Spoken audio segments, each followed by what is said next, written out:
Do you love freedom? Do you love being clean? Then you'll love Hero Soap Company, made in the USA. Chemical and fragrance free. A portion of each purchase donated to veteran and first responder charities. Initial subscription purchase is matched bar for bar and sent overseas to deploy troops. Let freedom clean. Hero Soap Company.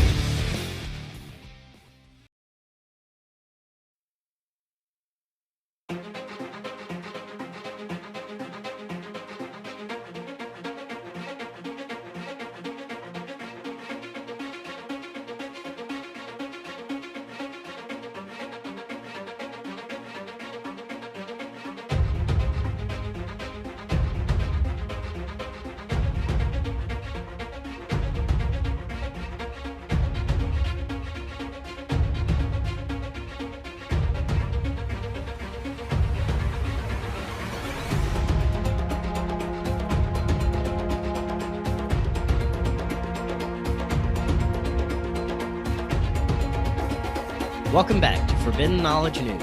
I'm your host, Chris Matthew. Tonight I want to welcome Dr. Tom Zinser. He is a hypnotherapist and spiritual counselor, now retired from private practice in Grand Rapids, Michigan in 1987. He was a clinical psychologist specializing in hypnosis and the treatment of dissociative disorders. This included multiple personality disorder, or now labeled DID, dissociative identity disorder, post-traumatic stress disorder, and those clients who were abused as children and adolescents. In August of that year, he met Catherine, a woman who channeled a spirit entity named Jared. She offered him a session with Jared, and he was so impressed with the information Jared gave him that he asked Catherine for another session, and then another. The information Jared gave him pointed to a greatly expanded view of the mind and soul, and we can go on at inner levels to cause a person pain or distress. Jared also gave information about specific clients and suggestions for treatment. Within 6 months, he established a collaboration with Jared that continued for 15 years. Dr. Zinser, welcome. How are you tonight? I'm doing just fine. Look, a little later than you there. I think you're in New Orleans. Is that right? Yes, I'm a little south of New Orleans. Yes, that's right. Are you bracing for this storm? I am, but the location I'm in is pretty good, and I'm in a pretty sturdy house, so I think we're gonna be okay. It Well, shouldn't that's be too good. bad. Yeah. I've been following the storm a little bit, and you guys been really hit this year. Yes, we have. We've been hit a few times this year, but I've been lucky through all of them. I've been in a pretty good location to where we're in enough high ground to be we'll be okay. So not to Good. worry. But Yeah, thank you so much for joining us. Your work sure. is really fascinating. It dives deep into the spectrum of human consciousness, spirituality, and even other realms. And your work also gives new insights into multiple personality disorder or dissociative identity disorder. And I believe it can open up many new possibilities to how to treat these disorders and how we understand them. I would really love to know what got you started first working with multiple personalities, and then tell us how you met Catherine and got started working with Jared. Boy, if I can think back that far, it's 1987. I started my practice in 1980, and I was interested in hypnotherapy. And apparently there were some psychologists in the community who knew of my interest in hypnosis and did refer to me clients diagnosed as multiple personality. So it just kind of started that I was willing to try to work with them, and wound up going to some conferences, of course, reading, and pretty soon I was beginning to practice what's called ego state therapy. And that is a developed form of therapy dealing with subpersonalities. So bringing the multiple personality together with basically what is normal for all of us, and that is the creation of a subpersonality for protection when we are experiencing trauma. And the multiple personality is that person who has been subjected usually to extreme kinds of trauma. So the basic thing is that we all exist on this continuum. Subpersonalities are created usually in childhood and adolescence when the person is much more vulnerable, their identity is not as well established, their defenses are not really well in place yet. So childhood and adolescence, very vulnerable. Many personalities, subpersonalities can be created depending on what that child has experienced. In terms of meeting Catherine was a part-time bookkeeper in the psychology practice I was part of. And she overheard me talking to one of my colleagues in our lunch room. And this fellow and I were talking about out-of-body experiences, and that kind of comes up in hypnosis. Catherine overheard that. She was interested. She went home. She told me later, she first channeled Jared when she was about 18. And it scared her. She didn't know what this was. And she shut it down. After she heard my conversation with my colleague, that night she went home, and with her husband, she attempted to let herself move into this kind of state. And it was right there, she said. So Catherine approached me maybe a week later and offered me a session with Jared. I had never thought about doing these kind of sessions, but I think she wanted to know maybe how real this was. And for me, it was curiosity. I mean, what do you got to lose? Did you So believe in the possibility that, of spirit channeling at that point? Yeah, yes. There's a whole part of my background when I was just a psychologist working with a multiple personality, where one of my clients was a cult victim. And I had an experience that made me question whether I was dealing with something that was separate from my client, not just a personality, but something separate, because it raised the hair on the back of my neck. Following that experience, I spent a lot of time at the library for a year and a half, amazed with the kinds of books that are out there that I never knew existed. So I was familiar with that world, all these different phenomena. And so Catherine offering me this session was an opportunity. Very interesting. Now, how did Catherine go about channeling Jared? And can you tell us about how the session went and what kind of information you got from the first few sessions? Originally, Catherine did what was called automatic writing. We would meet and we're sitting at a table. She would take several minutes to move in to trance herself. She had a pen or a pen or pencil in her hand on the paper. And when Jared came in, she would begin to write. And I would be kind of looking over her shoulder what was being written. So Jared communicated to me through writing at first. I would ask my questions out loud, and Jared, in the automatic writing, would give the answer. The thing that just really took off was that Jared was able to read the soul of my clients. He could read my soul as well, but in terms of information, he could read the client's soul. And Jared gave me information about a client of mine that I had been working with for some time and was quite blocked. I kept getting the runaround, and Jared said that there was a spirit entity present with this client and that it was interfering because it was feeling threatened should we come to learn its presence. Well, that kind of blew my mind, but I did go back the next week with that client, And I began to ask my questions in a way that might elicit, if this was in fact a separate entity, separate intelligence, I began to ask questions that could elicit responses in line with that or not. Just it's almost kind of like, let's pretend.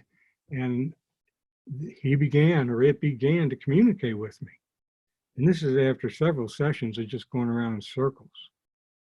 So that really, and that communication went back and forth.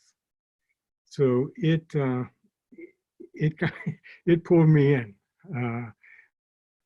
I wanted to, because I dealt with all these sub-personalities with other clients.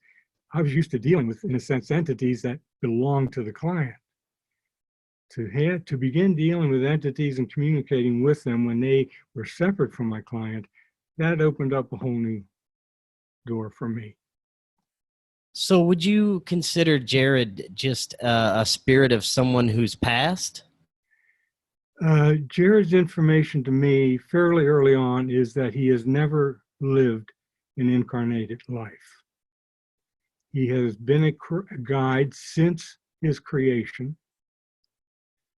He is a soul, as we are souls. He said we are all souls. And to kind of blow my mind a little bit more, he never lived an incarnated life, but he did say he materialized the physical body a couple times in order to have the experience. So he didn't live a lifetime, but he just had the physical experience. So he said he has been a guide, a teacher from the beginning. And that is the role he very much at home with. And would you say that everyone has these guides or teachers, spirit guides? Yes. Jared quite definitely told me in the beginning that one of the promises of the divine, the light, was that everyone who incarnated would have at least one guide, in the sense that was with them, aware of them. And through a lifetime may have a change of guides or may have more than one guide. But yes, those guides are available to us at all times. And we don't need to get into it right now, but in my work with clients over all these years after working with Jared, a client's spirit guides and healing guides that I've come to know, it is quite common for me to call them in when I'm working with a client. And usually the client's already aware that I might do this. And so the communication is usually direct with these guides. So yeah, they're very much a part of the picture, but a guide will not interfere with a soul's free choice. It's not going to tell you what to do. A guide is not going to tip you off on what you better be aware of, because that may be a lesson and for the soul. And the guides know not to interfere with that free choice. The second thing is, there are people, because of their pain or their confusion, their disbelief, who in a sense give the message they do not want that guide near them. They do not want that light energy to come close to them, and the guide will not violate that. In a sense, they will stay distant if that's kind of the message coming from this soul that they're working with. So the guides are very, very tuned in to that. But free choice is an absolute. Wow, that's very interesting.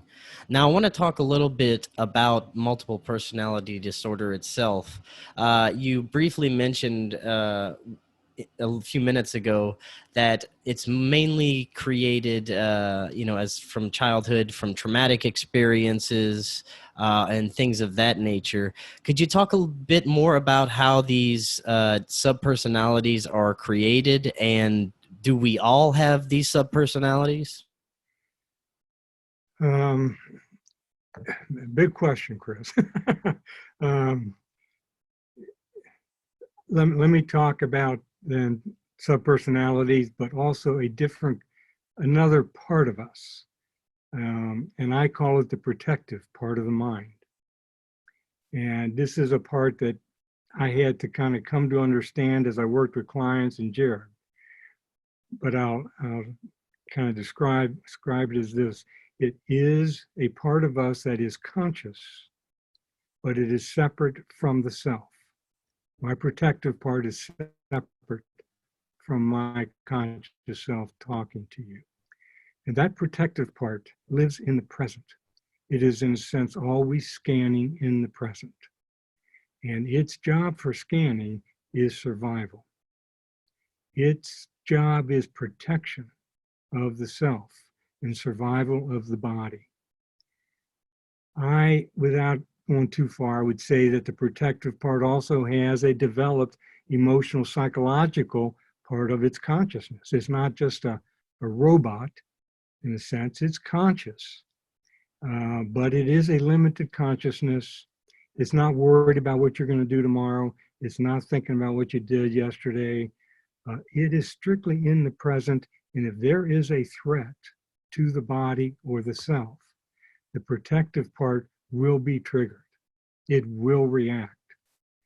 And it is that protective part, once it's triggered, that can trigger the creation of a subpersonality. So you have a situation, let's say with a child that's 5 years old, and something is occurring, an experience is happening that's very traumatic. And the way I would say it is, when that conscious self can no longer tolerate what is happening in the experience, just cannot deal with it, then the dissociation, excuse me, the protective part will react.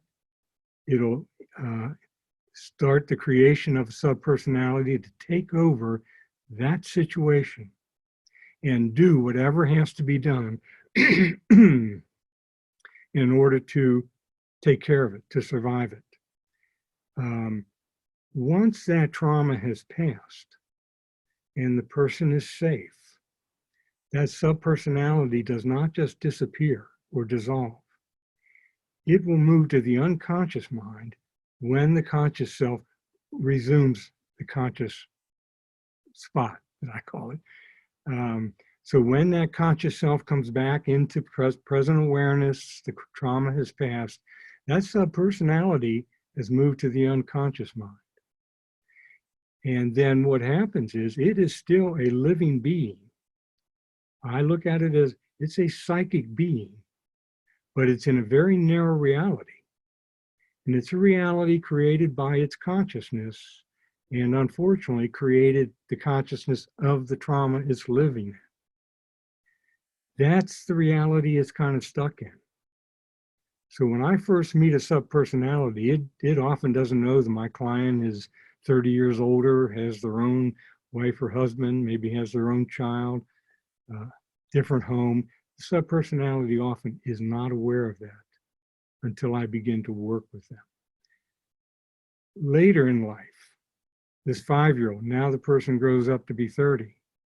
If something occurs that in a sense touches on or is close to the experience that 5-year-old had, let's say a rejection experience, at 30 years old, this person is going through a real rejection experience. That 5-year-old can be triggered, and it's going to react and try to protect in the same way that it protected at 5 years old. The conscious self, 30 years old, may wonder what is going on here. You know, the reaction may be way out of proportion, or may be so painful this person doesn't understand where it's coming from. That's what happens when the subpersonality gets triggered and comes into the present. That is so interesting that we actually can create what you consider a living consciousness from, a traumatic event, that we can create this with our own consciousness. I find that very fascinating that you consider it an actual living consciousness, right? Absolutely. When I work with someone, or did, and through, maybe we can talk a little later about the way I communicate with hypnosis, but when I'm working with a subpersonality, I'm communicating with a being. It is intelligent. It can reason. It is certainly emotional. And so often these subpersonalities, they're created in a physical experience. There can be mental experiences that are traumatic and a subpersonality created, but usually we're talking about an experience in the body. And so when that subpersonality is created, it brings all of that into the creation. So if there's a physical part of the trauma, that can show up. And then my client will tell me all of a sudden they got a pain in their leg when I talk to this subpersonality. So, at this point, it becomes very unique. These subpersonalities are so unique to the person. So you never know. You never know who you're going to be talking to. Yeah, that kind of brings up my next question about could it actually change a person's physiology or biology? Like a personality may have an ailment or some kind of disease that the other personality doesn't, and it manifests when this personality comes to light. Have you come across anything like that? Well, I'll say it this way and see if it kind of answers your question. Very, very often, it is physical symptoms that are the starting point. And when I start with a person, they may have a complaint. They may talk about constant headaches, or I had a woman once who had broken her arm in a horse accident, and the doctors had to re-break her arm 2 more times. It just would not set right. She finally made her way and did this healing, and basically found in that area of the arm were a number of past life personalities who had been injured. And they were still, their pain was still being triggered. And it wasn't necessarily the woman's arm itself, it was these past life parts still carrying their own physical energy. Once they had been triggered by the horse accident, in a sense, they were all riled up and they stay riled up. When I finally worked with that, we resolved those past life personalities, and her arm did heal. That was the last good report, is that she was doing well. So we not only have our own personalities that we could manifest, but past life personalities that could still be lingering around? Yes. If I were to die today, right now, if I had subpersonalities unresolved, they were still in their little reality, they were still in trauma. As Jared explained it, that's up when that person died and the soul moved to the light. That subpersonality may not go to the light. Boy, we may have to back up here, but these subpersonalities are part of the soul. My subpersonalities are part of me, part of the soul. So in that sense, they are part of the light. They are part of the soul's light. But when they've been traumatized, they can be cut off from the light. They can seek out the darkness. They can find ways not to remember, not to be aware of what's happened here. So there's ways for them to stay out of the light in order to stay away from their pain. When we die, if there's a subpersonality who has stayed away from that pain, and the soul is going into the light, that subpersonality is going to want to say no because the light is beginning to bring up its pain. They don't understand that this can be released and healed. What they understand is this pain is all happening again. So what Jared said is that the soul, when there are subpersonalities who react like that and say no to the light, Jared says they are kind of folded up within a pocket of the soul, kept safe from the light, and in a sense become, this is my point of view, in a sense become part of the soul's unconscious while in the spirit realm. When that soul chooses to incarnate again, and that incarnation process begins and the soul begins to move to the physical plane, Jared said that pocket will open back up. Those past life subpersonalities then can be triggered if things are happening in a person's present life that are repeating things, let's say, from other lifetimes. You might have a soul, in a sense, who for a number of lifetimes has been working out a particular issue or a particular theme. And a part like that might be triggered. And then again, the present life person doesn't know what's going on here. To have these strong reactions, you can be so upset about something. So these past life parts can become active, and they come into they come into this picture too. Now, I want to go back to something you said earlier when you were talking about that first experience that really changed a lot of things for you, where it made you kind of realize that the possibilities of there could be something separate than a subpersonality in a person, and it kind of made you step back and take a look at it. Could you tell us about that experience and what happened and kind of what you got from that? Well, this person, as I said, was a victim of a cult and had been subjected to extreme kinds of abuse. And so I was working with her for quite some time. But in one session in particular, we were kind of getting deeper as sessions continued. So we were getting pretty deep into this kind of cult experience. And in this particular session, I did have contact with a subpersonality. And she said her name was the Daughter of Darkness. And I communicated with her and I began to explain to her again that we were in the present now, kind of what her situation was, really began to be able to communicate with her about healing.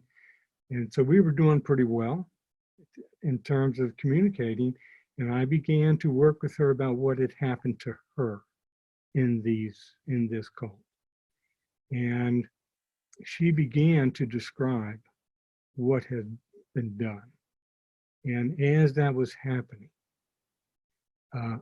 all of a sudden a different kind of entity came forward. She's sitting in her chair and I'm communicating. All of a sudden, I'm seeing this character that was extremely menacing. And trying to think what exactly it said. Something like, "You will go no further." This is basically an absolute statement. This is it. You're not going any further here. It was pretty powerful. And the eyes were quite piercing. And I really had no idea what to do with this entity. It was in control. It wasn't going to go anywhere. It was not going to let me talk to this subpersonality. And that was that. And basically, I think I just had to wait her out until she kind of moved back inside. And I brought the core personality back, the conscious person. Brought them back, ended the session. But that's what took me to the library, because that's the one time I thought I'm wondering if I'm witnessing possession here. And I'm thinking, I need to go find out some more about this. Where do you go with this? And so that's when I went to the library and discovered all these books on all kinds of phenomena. But that was the experience that said to me, there's other dimensions here, or could be. I did not rule out that it was a part of my client, but I just pretty strongly felt this was pretty strange. Now, after that experience, did you have any other clients with similar experiences like that? And do you think it's possible that there is demonic possession or spirit possession that could occur with this? I don't have any doubts about that. After that, working with that woman in that session, that took me on this whole reading course. But I still did not know what to do with these things. So there may have been other kinds of things like that present with a few other clients, but I wouldn't know how to go in and bring them out or communicate with them. It was after I started talking with Jared that I began to understand more about them and how to talk to them and how to identify them and all of that. But as far as possession, yes, I believe in possession. I don't believe in it as frequently as some people may believe.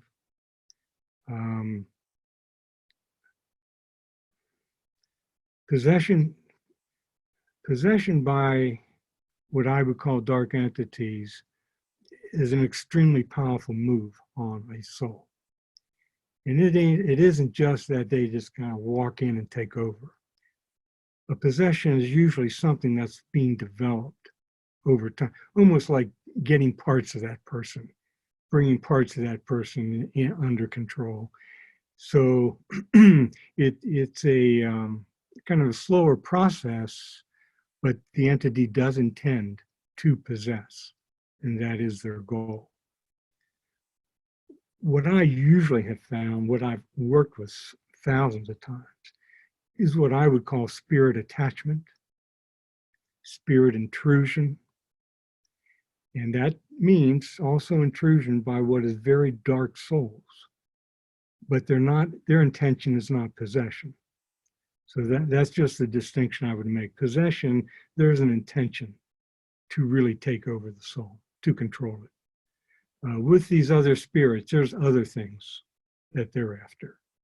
And that's not as powerful as possession.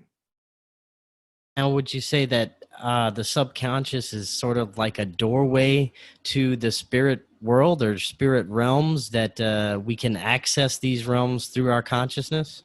Absolutely, yeah.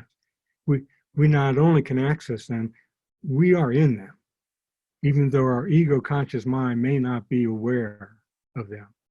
There are some people who are aware that we are living in those levels and dimensions as we speak, but we just are not always aware.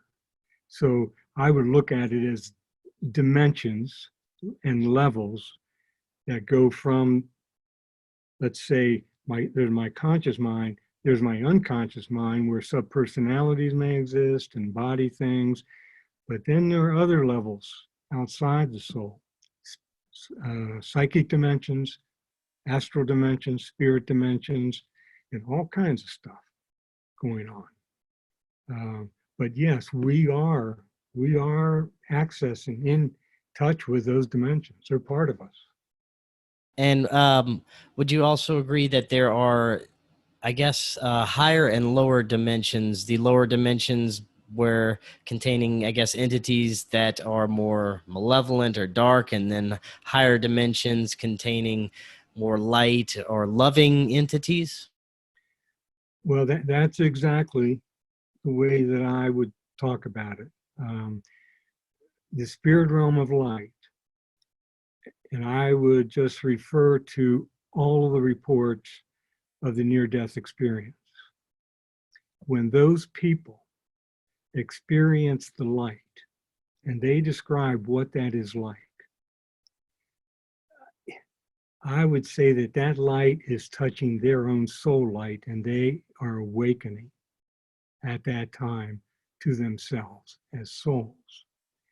And they are approaching what I would call that spirit realm of light where souls exist in that divine love and knowledge. There are also the dark dimensions. And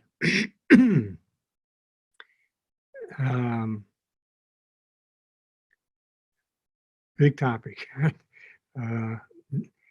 There are souls that after the body dies, they do not go to the light.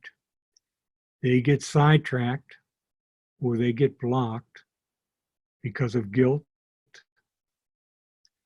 or fear, or they're caught up with certain things that they don't want to give up. They may be not possessed by spirit, but by vengeance, feelings of vengeance.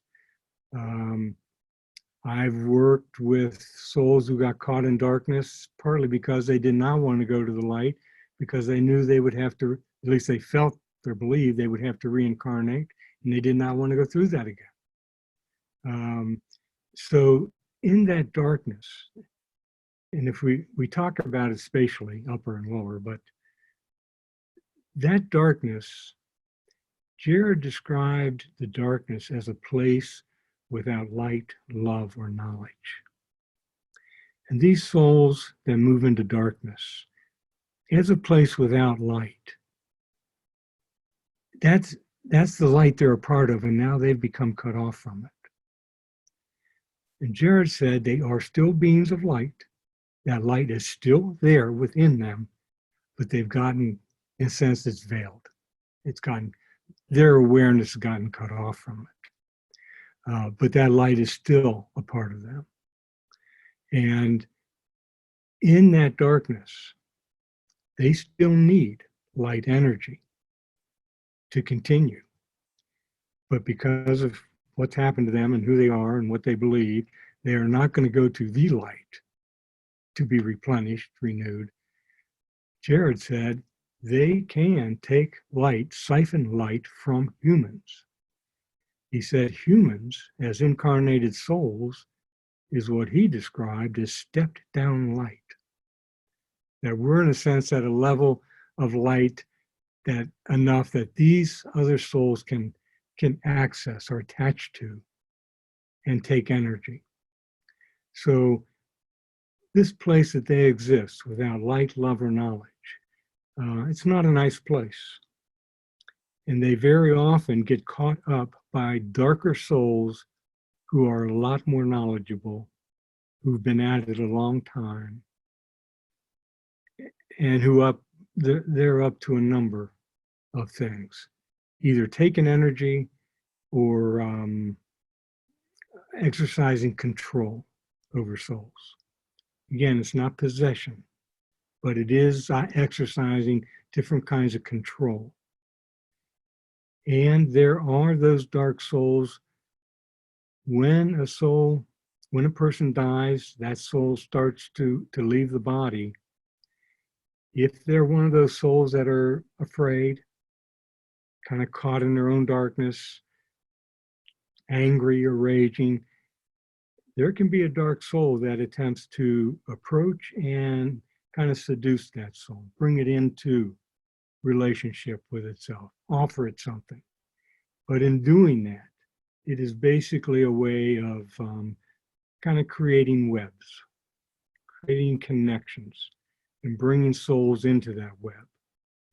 And in darkness, that is a pretty tempting thing to do, because to be alone in darkness, for a soul to leave the body, not go to the light, and just be in darkness itself, that I think can be pretty terrifying.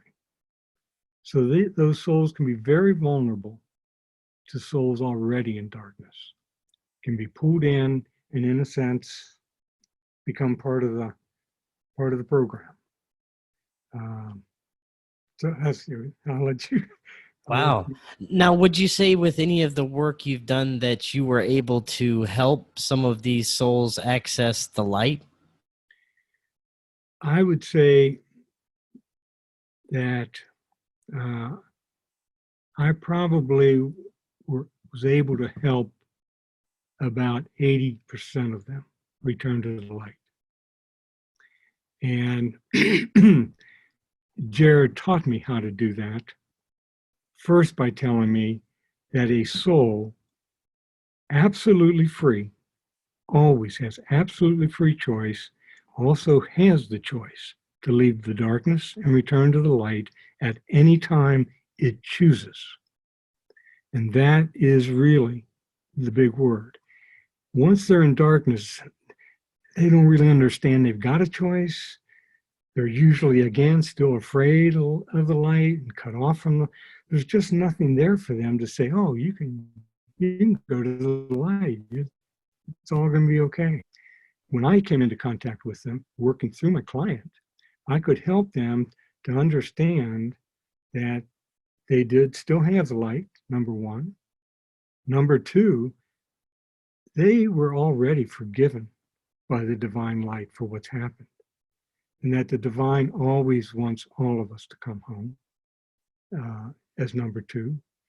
And number three, if they were willing, we could have a soul from the light step forward and communicate with them and just help them understand about this choice they have and give some reassurance. And if they agreed to that, we would call a high-level guide to come who that soul would recognize, that that soul had had past contact with. And if that soul allowed that communication, pretty much there would be an instant recognition. Once that soul said yes to the light, it's just like the near-death experience people. Once they stepped into that light, all kinds of knowledge, understanding occurred. I would say the very same thing happened with these souls. So the biggest issue is giving them a framework to understand that they can be free of this place they've gotten into, and there's lots of help waiting for them. And just helping to reassure them so that they could make that choice. And that's basically, when we ran into that kind of spirit, that's what we did.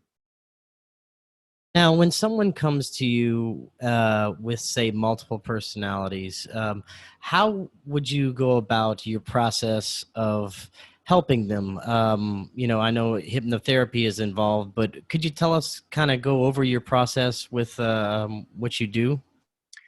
Well, I'm really glad you asked that, because it brings up another part of us, which is also conscious, but not part of the conscious self. And that's what Jared called, so I will call it the higher self.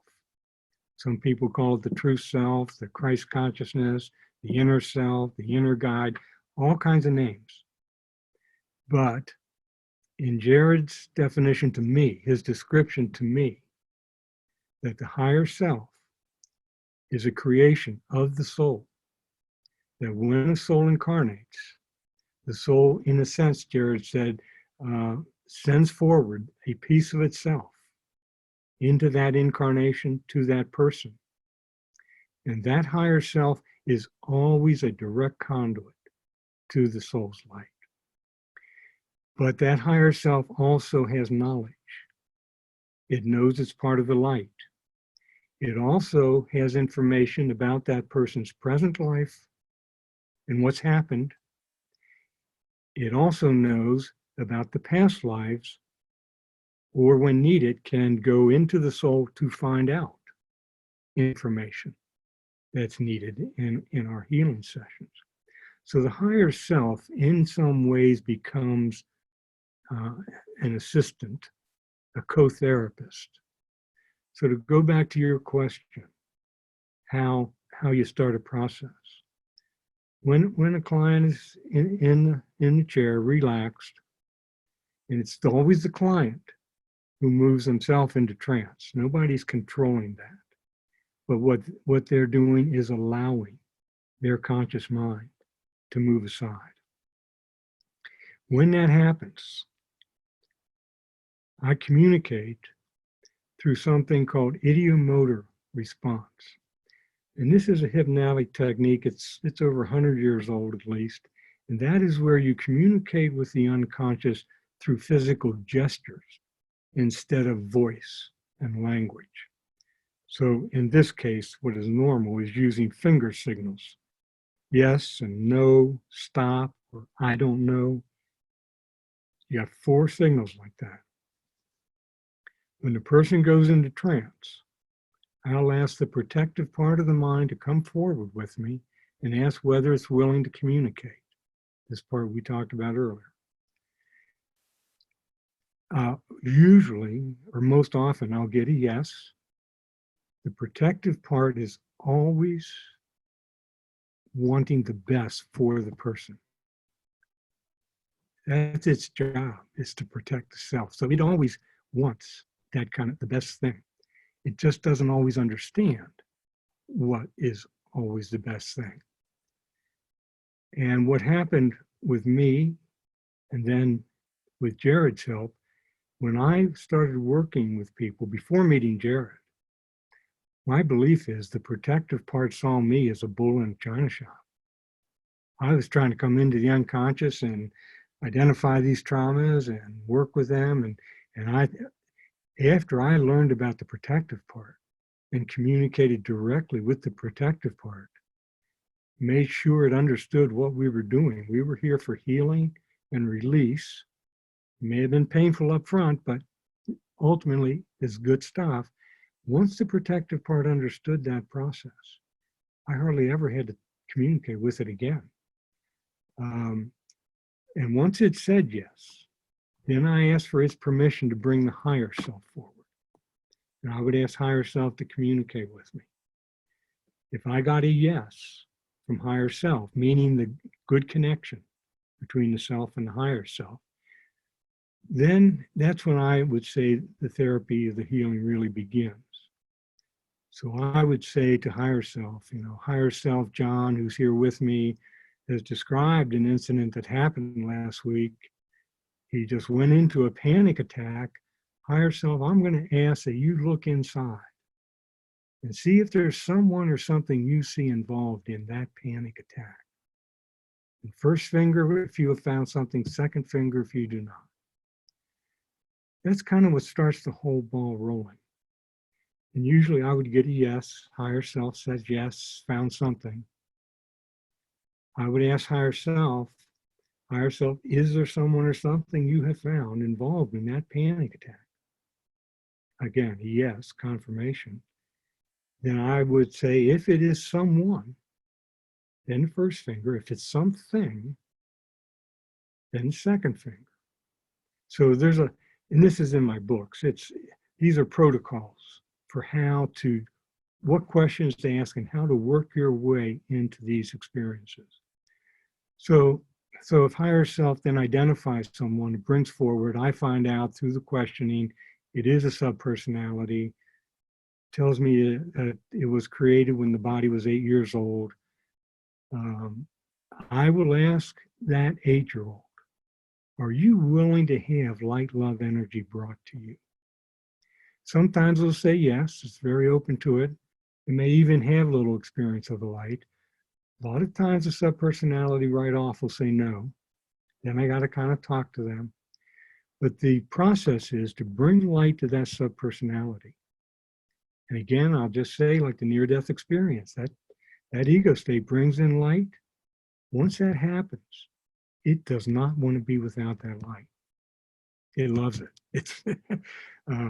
But that also is what sets this subpersonality up to do the healing and release, sharing what it needs to share and releasing the pain, the hurt, the fear, whatever it is that has kept it blocked and in pain. Once it has shared and released, the higher self will help move it to its place of integration within the self. And it's as if subpersonalities come into the present and they're now aware, and they can look into the present, and in a sense, they become in harmony with the conscious self. Now, the only thing I would add, with a past life subpersonality, they are worked with the very same way. The only difference is, in the end, when they've had a full release, they're not feeling any pain or hurt, they've received the light, the higher self will move them to a place within the soul where they will be in harmony with that lifetime they were part of. In a sense, they kind of return home. That's the only difference between working with the present life subpersonality and the past life subpersonality, as far as giving them the light, doing the sharing, doing the release, integrating. So that's a nutshell. Very good. Now, have you ever worked with any subpersonalities that just refuse to go towards the light or work with you or cooperate in any way?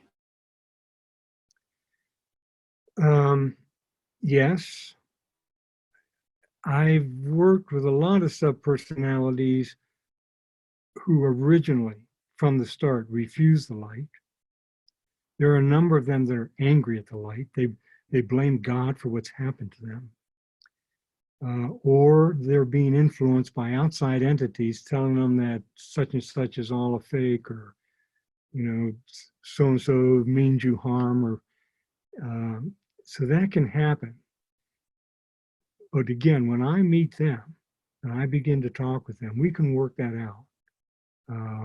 But there is a subpersonality that Jared called a mirror personality. And that is a personality that he said is created as an opposite of the conscious self. So when you have the conscious self trying to do good things, trying to, make this happen, do good work, there may be a mirror personality who, when it was created, took the opposite. That delight is no good. You can't trust it. Don't want to be anywhere near that stuff. I don't want anything to do with those people. Very mistrustful.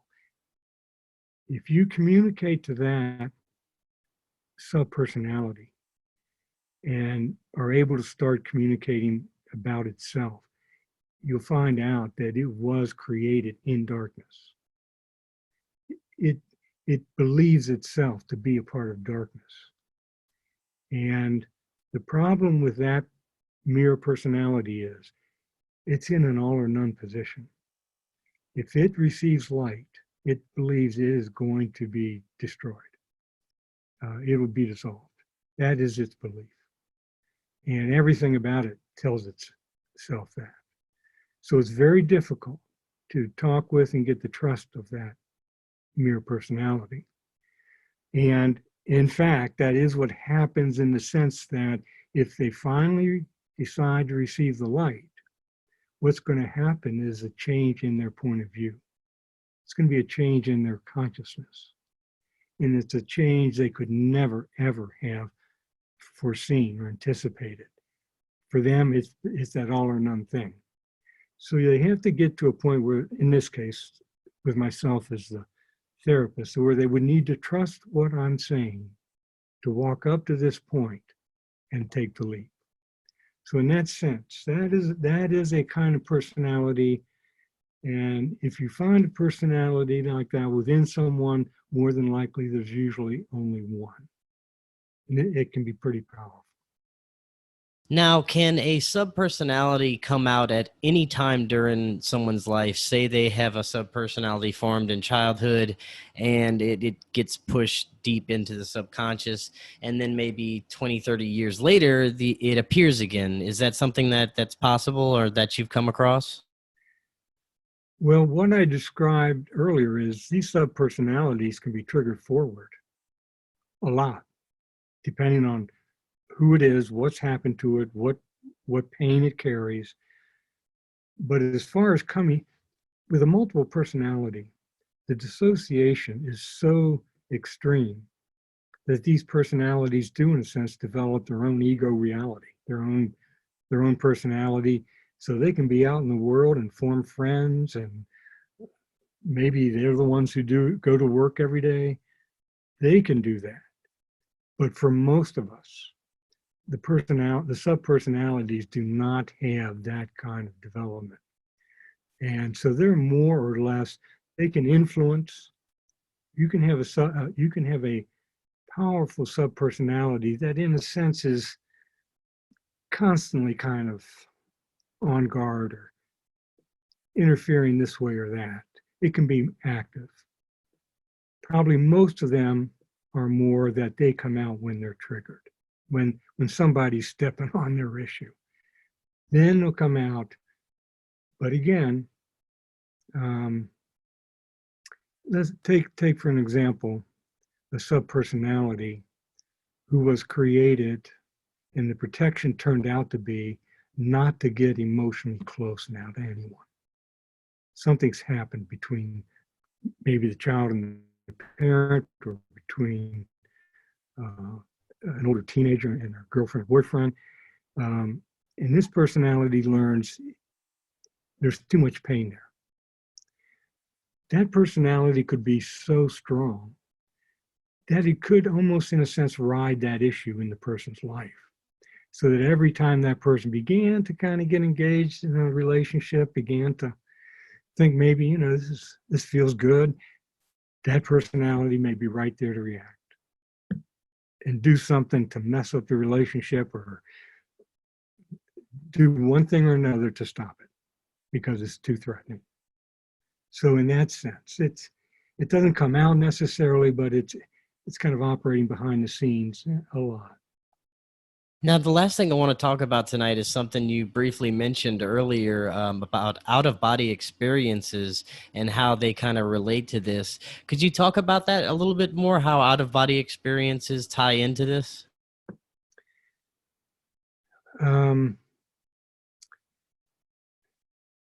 First of all, these subpersonalities, they do operate at a psychic level. And they are not necessarily out of the body. But the thing is, there are subpersonalities that are created who do leave the body or step outside the body because it's their way to get away from trauma.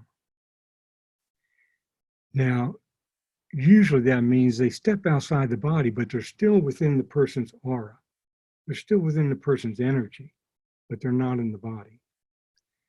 And there are others who are created who do actually leave the soul. And that can happen.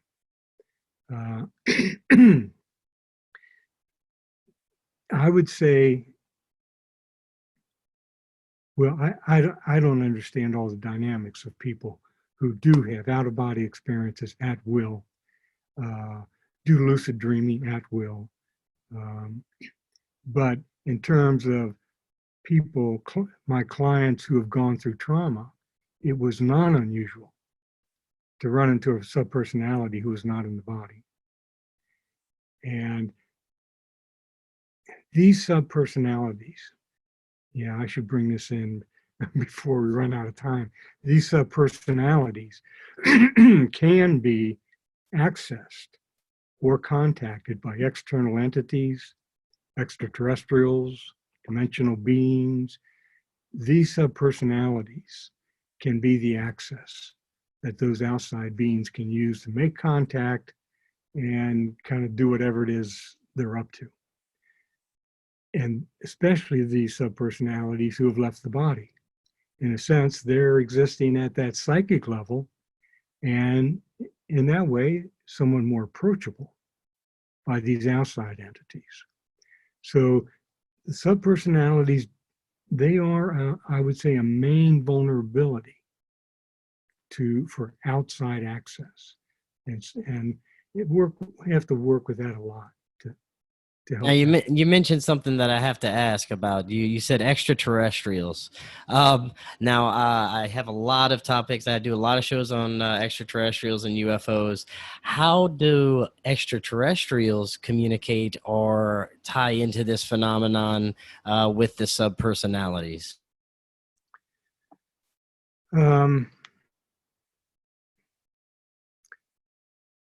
Are you talking about how I communicate with them, or, Oh, any of your experiences with your clients or anything you've experienced? there is not time to do that, Chris. Maybe you could give an example before we close out. The issue is I've worked with many cases of extraterrestrial involvement and many different species, and they've all got their own agenda. And my involvement with extraterrestrials is very much like with spirits, that if they are present without the conscious self's permission, then it's best that they leave. Now, I have had clients where we identified an extraterrestrial contact that this person had had for years, and we worked with them and we communicated with those beings. And in the end, the client wanted to maintain contact with them, and so that's what happened. So I do not get involved in trying to find out who these beings are and what their whole story is. My thing is, if they are accessing a client without permission, then this can cause great confusion and distress and all kinds of things for my client. So in that case, it's basically communicating with the extraterrestrials, letting them know we're dealing with souls here. This is a soul of light that I'm working with. I make sure that these extraterrestrials either have a contact with a spirit guide who I will call forward and let the spirit guide communicate with these extraterrestrials and come to some kind of resolution about the situation. And that has happened probably most of the time. And very often these extraterrestrials have withdrawn voluntarily after that kind of interaction. They understand what's happening with my client. Again, the soul's got the free choice. Once they know this is happening, the conscious person, we find the access as the conscious person says, yes, I want to close these doors. Those doors are going to get closed. So it's a very, very big picture. Yeah, this is huge. This is fascinating. We need to do a whole nother show on this. I'd love to have you back on sometime. Now, if people are interested in finding out more about your work, it's soulcenteredhealing.net. Is that right? That's correct. And I've written 3 books. The first book, just called Soul Centered Healing, is probably the one to read. It is really written for a general audience, and it tells the story of all this.